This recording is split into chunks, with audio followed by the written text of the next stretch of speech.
हाशिम सीधा हुआ, तौलिए से चेहरा थपथपाया, बाल दोबारा ब्रश किए और कोट सीधा करता बाहर निकल आया। अलबत्ता उसके चेहरे का रंग सफ़ेद था, पट्टियों में लिपटी बेजान मम्मी जैसा सफ़ेद और पुसमर्दा। आंखें गुलाबी थीं। सीढ़ियाँ उतरकर वो नीचे आया, सारा और बच्चियों के करीब से गुजर गया, निगाह मिलाए बगैर। खावर की वासी तक पार्टी जारी थी। खावर पहुंच गया और उसे तिरछी नजरों से देखकर इस बात में सर हिलाया। हाशिम ने कर से आंखें बंद की। खावर कंट्रोल रूम की तरफ चला गया। वो वही खड़ा रहा। उसके अंदर बहुत कुछ टूट झुल रहा था। फारिस और हुनैन वहां पहुंच गए थे। दोनों खामोश थे। हुनैन आकर सादी के साथ खड़ी हो गई। जुमर ने नरमी से उसे मुखातिब किया। हुनैन, तुम्हारी दोस्त से मुलाकात हो गई? हुनैन ने खफा खफा सी नज़र दौड़ जरताशा से कुछ कहते फारिस पर डाली और जी कहकर दूसरी तरफ देखने लगी। जुमर खामोश हो गई। वो उस खींचे खींचे रवैये की आदी थी। फिर भी जरताशा शैतंदी से फारिस को देख रही थी। एंड पार्टी वाले दिन ही हुनैन को कहीं जाना था और आपको ही ले जाना था। वो दबे दबे गुस्से से फारिस को देख कर बोली, ये पार्टीज तो हर हफ्ते होती हैं। उसने हंसपे आदत शाने झुकाए, इधर उधर देखा। हुनैन जरा दूर थी, जुमर साथ थी, इसलिए निगाहें फेर ली। और आप सिर्फ उन्हीं पार्टीज को क्यों अटेंड नहीं करते जिनमें प्रोसिक्यूटर साहिबा होती हैं? फारिस ने बुरी तरह चौंक कर उसे देखा, फिर बेख्तियार हुनैन की तरफ। कहीं हुन्ना ने तो इससे भी तो कुछ नहीं कह दिया? फिर जरा गुस्से से जरताशा को, क्या मतलब है इस फजूल बात का? आपने उसका रिश्ता मांगा था, नहीं मिला। फिर भी आपके दिल में क्या है जो आप उससे इराज बरतने हैं? फारिस के आईब्रो नागवारी से सुकड़े। मैंने उसका रिश्ता, ये किसने कहा तुमसे? हाँ, आपने नहीं बताया तो क्या कोई और नहीं बता सकता? तुमसे किसने कहा है? वो सख्ती और तेज से दबा दबा सा घुराया। नताशा जरा धीमी हुई। शोहर के मूड के उतार चढ़ाव। उफ, हाशिम भाई ने बस इतना। फारिस सुने बगैर पलटा और तेज तेज कदम उठाता अंदर गया। डाइनिंग हॉल की चौखट अबूर करके दाएं बाएं देखा। गुस्से से कनपटी की रग उभर आई थी। दाएं तरफ हाशिम पुश्त किए खड़ा किसी खातून से बात कर रहा था। फारिस तेजी से ऊपर आया, करीब आकर उसको मुखातिब किया। खातून 2 मिनट दें, मुझे बात करनी है। साथ ही सख्त नज़र हाशिम पर डाली। खातून तो फौरन हट गई, मगर हाशिम ने चौंक कर उसे देखा। क्या हुआ? तुम्हें लगता है मुझे नहीं पता चलेगा कि तुम क्या करते फिरते हो मेरी पीठ पीछे? हाशिम के हल्क में कुछ अटका। वीरान निगाहों से फारिस को देखा। गिलास पकड़े हाथ में नमी उभरी। उसे कैसे पता चला? मैं वाकई नहीं समझा। मेरे बारे में मेरी बीवी से बकवास मत क्या करो हाशिम, वो जितने गुस्से से बोला।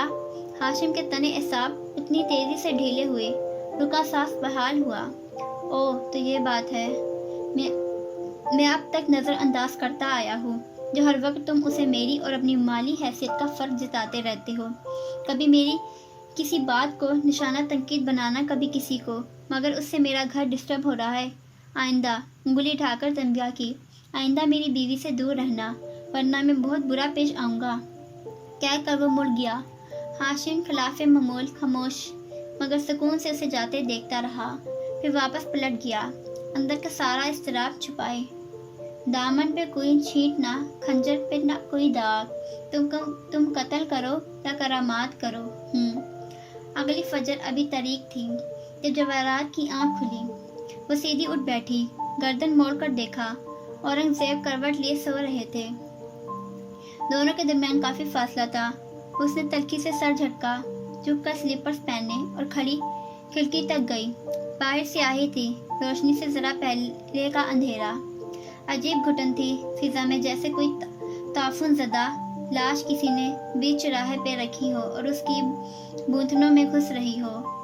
जवाहरात की खूबसूरत आंखों में नागवारी उभरी। गाउन पहना और डोरी को गरा लगाती बाहर निकल आई। लॉन्च तारीख था। बत्तियां ऑटोमेटिक थीं। वो जिस जगह दाखिल होती वहां बत्ती जल उठती। उसने लॉन्च में कदम रखे। बत्तियां जलती गईं। वो डाइनिंग हॉल तक आई, आगे निकल गई। बत्तियां साफ साफ बुझती गईं, अगली जलती गई। डाइनिंग हॉल से परे एक और राहदारी थी। उसके आगे एक कमरे का दरवाज़ा बंद था। नीचे दरख्त से रोशनी आ रही थी। वो कंट्रोल रूम था। जवाहरात उष्णवे से रुकी, आहिस्ता से करीब आई। साउंड प्रूफ दरवाज़ा से सुनना नामुमकिन था। उसने हैंडल पकड़कर घुमाया, दरवाज़ा खुलता गया। हाशिम मुस्री सा टहलता गुस्से से कुछ कह रहा था और खावर सामने खड़ा सर झुकाए सुन रहा था। मैंने क्या बकवास की थी, उसको खुद खुशी लगना। माँ को देखकर वो रुका मगर तासुरात नहीं बदले। करीब आया, कोनी से पकड़कर हैरान और परेशान जवाहरात को अंदर किया। दरवाज़ा बंद करके लॉक किया। कुर्सी खींचकर कहा, बैठिए। वो नहीं बैठी। संगीनी महसूस करके बेचैनी से उसका चेहरा तकने लगी। हाशिम, कुछ गलत है ना? हमारे पास कोई दूसरा ऑप्शन नहीं था।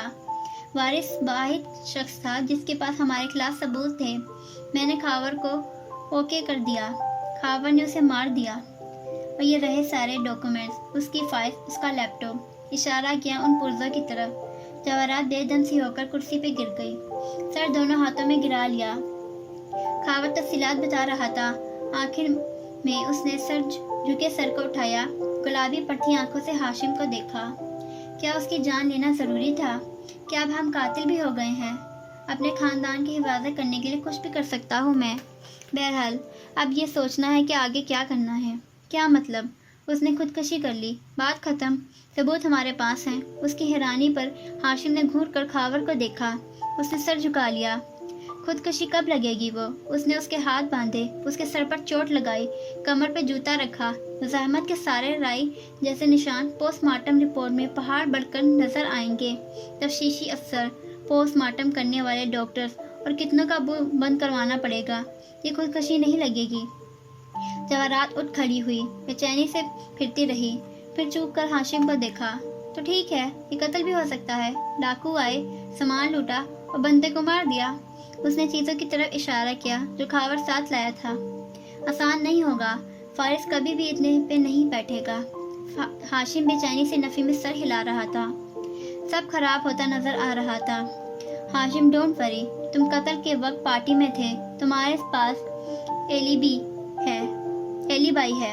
जवाहरात अपनी बात पे खुद ही चौंकी। हाशिम ने भी चौंक कर उसे देखा। खावर ने भी बेख्तियार सर उठाया। एलिबाई? हाशिम किसी शौक में भटक गया। यानी किसी शख्स का जुर्म के वक्त किसी दूसरी जगह पे मौजूदगी की शहादत होना। मगर जवाहरात तेजी से उसके करीब आई। उसकी आंखें उम्मीद से चमकने लगी। फारिस पार्टी में नहीं था। वो वारिस की वापसी के बाद आया। उस दौरान वो जाकर कत्ल कर सकता है और वापस आ सकता है। खावर के यहाँ होने के गवाह हम दोनों होंगे और हाशिम की गवाही तो सारे मेहमान देंगे। फारिस, वो सोचती नरोजे से देखने लगा। फारिस पार्टी में नहीं था। फारिस चेला भाई है। फारिस कत्ल हो सकता है। हमें ये सब फारिस पे प्लान करना है। जवाहरात ने आगे आकर दाएं बाएं तरतीब से लगी चीज़ों को देखा। रस्सियाँ प्लास्टिक बैग में थीं। उस पे वारिस का डीएनए होगा। ये सब अगर पुलिस को फारिस के घर से मिले तो इसे अपनी पड़ जाएगी। वो केस के पीछे ही नहीं पड़ेगा। हाशिम तजबाब से सुनता रहा जिसे उसकी माँ चमकती आंखों के साथ बता रही थी। कहीं है ये, कहीं भी नहीं लहू का सुराग, ना दस्त और ना खून, कातिल ना आस्तीन पे दाग। फजर कज़ात हो चुकी थी। सुबह तलू होने लगी थी। फारिस चाबी उंगली में घुमाता हुआ हॉस्टल की इमारत के अहाते में आगे बढ़ रहा था। मुंह में गम चबाते वो किसी से गहरी सोच में गुम था। आज इतवार की सुबह थी। खामोश छाई हुई थी। वो चलता गया, फिर बरामदे में रुका। वारिस के कमरे का दरवाज़ा खटखटाया। 1 दफ़ा, 2 दफ़ा, 6 बार। फिर मोबाइल निकाला, कॉल मिलाई, फ़ोन ऑफ था। उसने फिर मिलाया। साथ वाले कमरे से एक ऑफिसर निकल रहा था। फारिस ने उसे रोका। वारिस का पूछा। वो फारिस को जानता था। हाँ, वो अंदर होगा। रात को आ गया था, फिर बाहर नहीं निकला। फारिस ने आपके ज़रा जोर से दरवाजे खटखटाया। वो नौजवान भी साथ ही खड़ा हो गया। चंद लम्हे वो खड़े रहे। वारिस, दरवाज़ा खोलो। वो कदर फिक्रमंदी से दरवाज़ा इधर उधर धड़ाने लगा। आहिस्ता आहिस्ता 2-4 मजीद लोग इकट्ठे हो गए। फारिस ने सारा को कॉल की। सारा, वारिस कहाँ है? उसे अपनी आवाज़ घबराई हुई सुनाई दे रही थी। मेरी बात नहीं हुई रात से, अभी उठी हो, कॉल करने लगी थी। आज हमने। फारिस ने बात सुने बगैर फ़ोन जेब में डाला और ज़ोर ज़ोर से दरवाजे को ठोकरें मारने लगी। 2 आदमी आगे बढ़े, ज़ोर से दरवाजे को ठोकरें मारी। लोग इर्द गिर्द इकट्ठे हो गए। तमाशा सा लग गया। तीसरे मिनट में दरवाजे का लॉक टूटा और वो उड़ता हुआ दूसरी तरफ जा लगा। پوری قوت سے فارس اندر گرتے گرتے بچا، پھر سیدھا ہوا، گردن اٹھائی، تب اسے لگا وہ کبھی اپنے پیروں پہ کھڑا نہیں ہو سکے گا۔ پنکھے کے ساتھ فارس کی لاش جھول رہی تھی۔ اس نے چیخ و پکار سنی مگر کچھ سنائی نہیں دے رہا تھا۔ اس نے بھاگ کر سب سے پہلے وارث کے پیر پکڑ کر ذرا اٹھائے۔ گردن کی رسی ڈھیلی ہوئی مگر وہ محسوس کر سکتا تھا یہ ٹانگیں بہت سرد تھیں، بے جان۔ فارس پیچھے ہٹا، ہاتھوں کو پھیلائے سب کو پیچھے ہٹنے کا اشارہ کیا۔ کوئی کسی چیز کو ہاتھ نہ لگائے، سب پیچھے۔ اس کا رنگ سفید پڑ رہا تھا اور وہ اندر داخل ہونے سے سب کو روک رہا تھا۔ سارا کا فون ابھی تک ہولڈ تھا، اسے بہت سے لوگوں کو خبر دینی تھی۔ کیسے وہ نہیں جانتا تھا، بس جانتا تھا تو ایک ہی بات، اسے اپنے جسم سے جان نکلتی محسوس ہو رہی تھی۔ سب ختم ہو گیا تھا، کب اشکوں سے جڑ سکتا تھا، جو ٹوٹ گیا سو چھوٹ گیا۔